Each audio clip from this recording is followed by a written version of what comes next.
ಜೀ ಕನ್ನಡ ವಾಹಿನಿಗೆ ಅದೃಷ್ಟ ಬಾಗಿಲಾಗಿ ಬಂದಂಥ ಎರಡು ಧಾರಾವಾಹಿಗಳೆಂದರೆ ಅದು ಪಾರು ಮತ್ತು ಕಮಲಿ. ಇದರಿಂದ ಜೀ ಕನ್ನಡ ಹಲವಾರು ಅರ್ಬನ್ ಮತ್ತು ರೂರಲ್ ವ್ಯೂವರ್ಶಿಪ್ಗಳನ್ನು ಪಡೆಯಿತು. ಆಗಿನ ಕಾಲದಲ್ಲಿ ಕಲರ್ಸ್ ಕನ್ನಡ ವಾಹಿನಿಯು ನಂಬರ್ 1 ಸ್ಥಾನದಲ್ಲಿತ್ತು.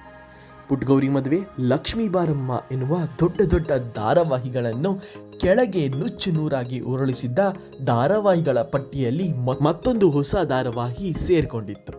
ಅದುವೇ ಗಟ್ಟಿಮೇಳ. ಗಟ್ಟಿಮೇಳ ಧಾರಾವಾಹಿಯು ಜೀ ಕನ್ನಡ ವಾಹಿನಿಯಲ್ಲಿ 8 ಗಂಟೆಗೆ ಪ್ರಸಾರವಾಗುತ್ತಿದ್ದಂತೆ ಆ ಸ್ಥಾನದಲ್ಲಿ ಇದ್ದಂಥ ಕಲರ್ಸ್ ಕನ್ನಡ ವಾಹಿನಿಯ ಅಗ್ನಿಸಾಕ್ಷಿ ಧಾರಾವಾಹಿ ತನ್ನ ರೇಟಿಂಗ್ಸನ್ನು ಕಳೆದುಕೊಳ್ಳುತ್ತಲೇ ಹೋಯಿತು. ವೀಕ್ಷಕರೇ, ಅಗ್ನಿಸಾಕ್ಷಿ ಧಾರಾವಾಹಿಯು ಕರ್ನಾಟಕದ ನಂಬರ್ 1 ಧಾರಾವಾಹಿಯಾಗಿದೆ. 19% ರೇಟಿಂಗ್ಸ್ ಅನ್ನು ಪಡೆದು ಇಲ್ಲಿವರೆಗೂ ಕರ್ನಾಟಕದ ಅತಿ ಹೆಚ್ಚು ರೇಟಿಂಗ್ ಪಡೆದಂಥ ಧಾರಾವಾಹಿಯಾಗಿತ್ತು.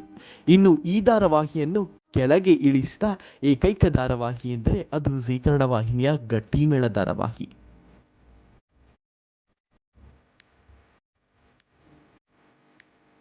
ಇನ್ನು ನಮ್ಮ ವಾಹಿನಿಯನ್ನು ನೋಡುತ್ತಿದ್ದರೆ ನಾವು ಪ್ರತಿ ವಾರ ಅಂದರೆ ಶುಕ್ರವಾರದಂದು ಟಿವಿ ರೇಟಿಂಗ್ಸ್ಗಳನ್ನು ಹೇಳುತ್ತೇವೆ.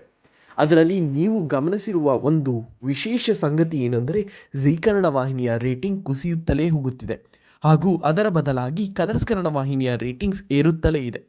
ಇನ್ನು ಜೀ ಕನ್ನಡ ವಾಹಿನಿಯ ರೇಟಿಂಗ್ಸ್ ಕುಸಿಯುವುದಕ್ಕೂ ಹಾಗೂ ಗಟ್ಟಿಮೇಳ ಧಾರಾವಾಹಿ ಅಂತ್ಯವಾಗುತ್ತಿರುವುದಕ್ಕೂ ಏನಾದರೂ ನಂಟಿದೆಯಾ ಎನ್ನುವುದನ್ನು ಕಮೆಂಟ್ ಸೆಕ್ಷನ್ನಲ್ಲಿ ನೀವು ತಿಳಿಸಿ.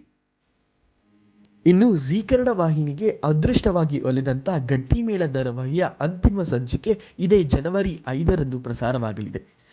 ಇನ್ನು ಗಟ್ಟಿಮೇಳ ಧಾರಾವಾಹಿಯನ್ನು ನೀವು ಎಷ್ಟು ಮಿಸ್ ಮಾಡ್ಕೊತೀರಾ ಎನ್ನುವುದನ್ನು ಕಮೆಂಟ್ ಸೆಕ್ಷನ್ನಲ್ಲಿ ತಿಳಿಸಿ. ಗಟ್ಟಿಮೇಳ ಧಾರಾವಾಹಿ ನಿಮಗೂ ಇಷ್ಟವಾಗಿದ್ದರೆ ನಮ್ಮ ವಿಡಿಯೋನ ಲೈಕ್ ಮಾಡಿ, ನಿಮ್ಮ ಸ್ನೇಹಿತರೊಂದಿಗೆ ಶೇರ್ ಮಾಡಿ.